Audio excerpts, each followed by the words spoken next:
Hello and welcome to Sociology. My name is Miss St Clair and I'm going to talk you through what the A Level has to offer. Hopefully by the end of the presentation you would have an understanding about whether sociology is a subject you would like to study at A Level.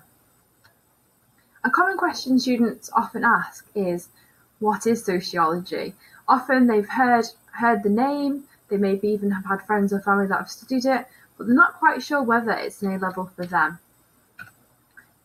So essentially, within sociology, we like to explain it as a subject that aims to reveal hidden areas of society that we often take for granted. A good example of this is inequality. So within sociology, we break down social class and we look at the different life chances that people from a working class compared to a middle class background have in terms of job, in terms of life expectancy, for example. We also look at differences between gender, for example, the gender pay gap.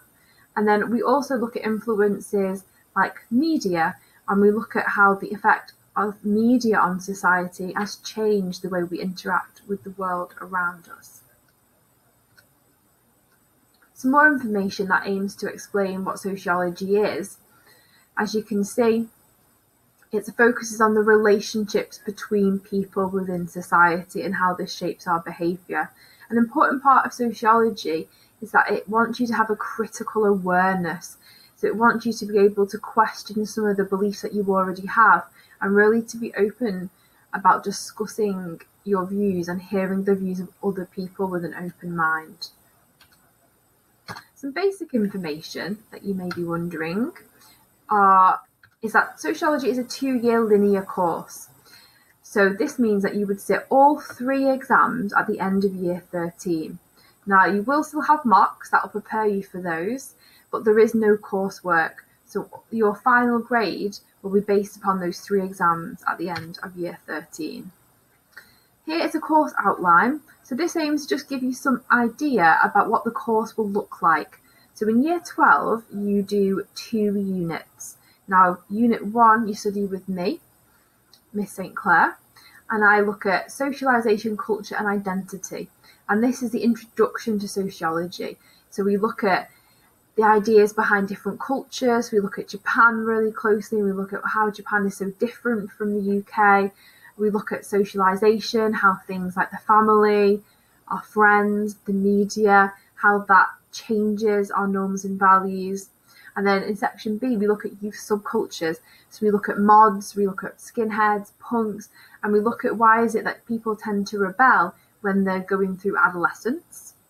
Then unit 2, you'll either look at this with Miss Allen or Mr. Llewellyn, and here you look at research methods which really underpin sociology and allows you to be able to look at different research that helps you to understand social inequalities with focus on gender, ethnicity, age and social class.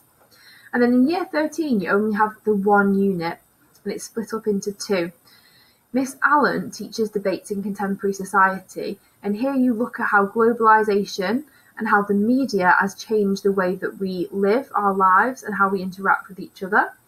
And then I teach section B, which is about education, and we look at the UK education system and how inequality affects educational chances. So things like why girls doing so much better than boys at GCSE and A Level, why do people from a working class background tend to do more poorly, and what are the effects of ethnicity on those chances as well. Now, entry requirements, we do ask that preferably you had a grade 5 in English GCSE, and this is because sociology does have some extended essay writing questions. So by the end of year 13, you'll be writing 40-mark essays.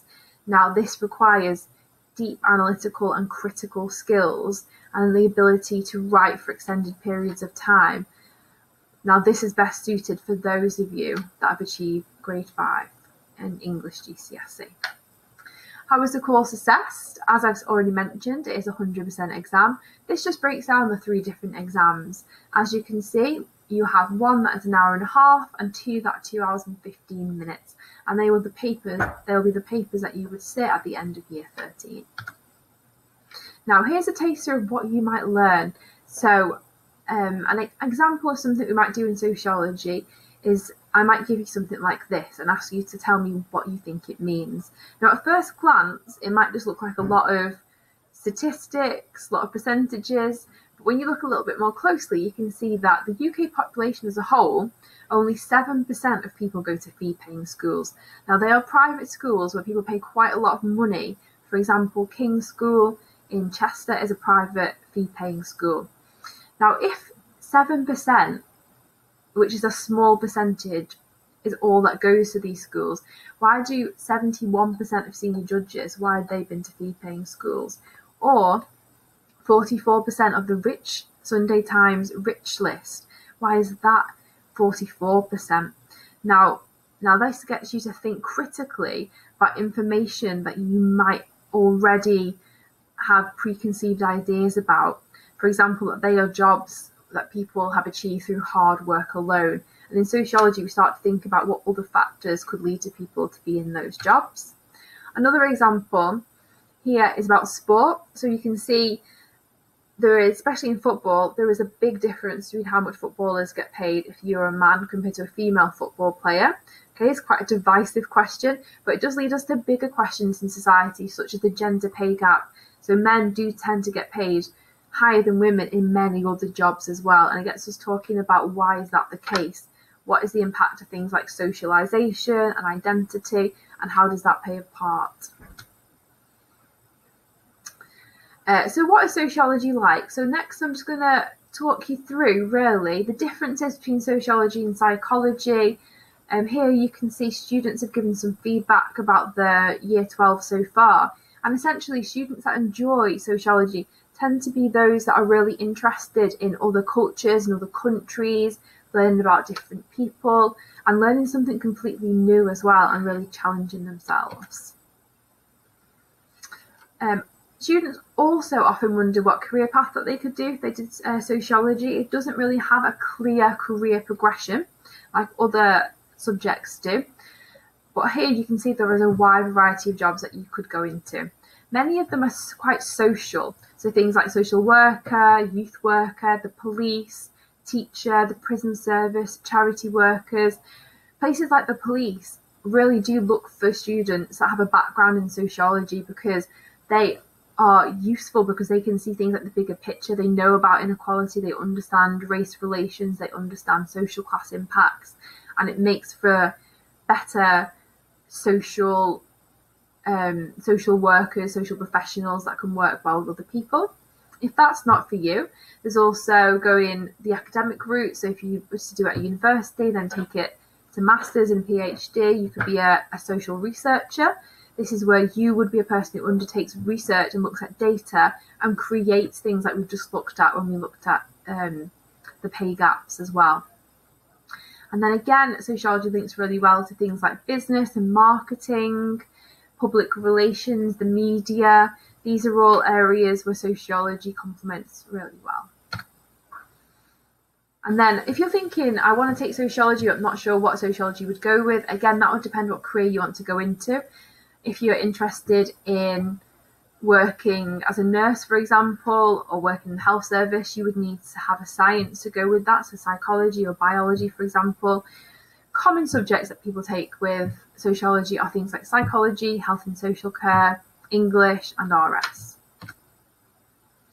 Okay, what makes a successful student? So I've mentioned some of these words before, but definitely having a curious mind, wanting to learn more about the world around you, being reflective, and that means not always being right, admitting when you're wrong, and maybe changing some of the ideas that you already have. You need to be somebody that's interested in other people as well, interested in the world around you. And on top of that, somebody who's organised, someone who's self-motivated, and can spend fairly long periods of time writing essays and carrying out research. Okay, some skills that you will get though from doing that are skills that are really useful for university. So being able to see the bigger picture, being a critical thinker, being an independent thinker, being able to make your own judgments, carry out independent research.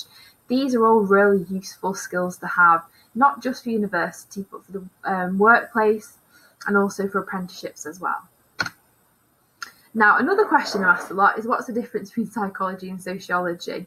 Okay, particularly because they're taught by the same teachers, it can often be confusing. Now, sociology is much more like humanities, so it's more similar to history or English, whereas psychology is more similar to science, for example, biology. So that's the core difference between them. Sociology includes a lot more extended writing, whereas psychology is more factual. It does have some larger essay questions as well, but it tends to be based on fact, whereas sociology is based on interpretation and being able to support points of view with different studies.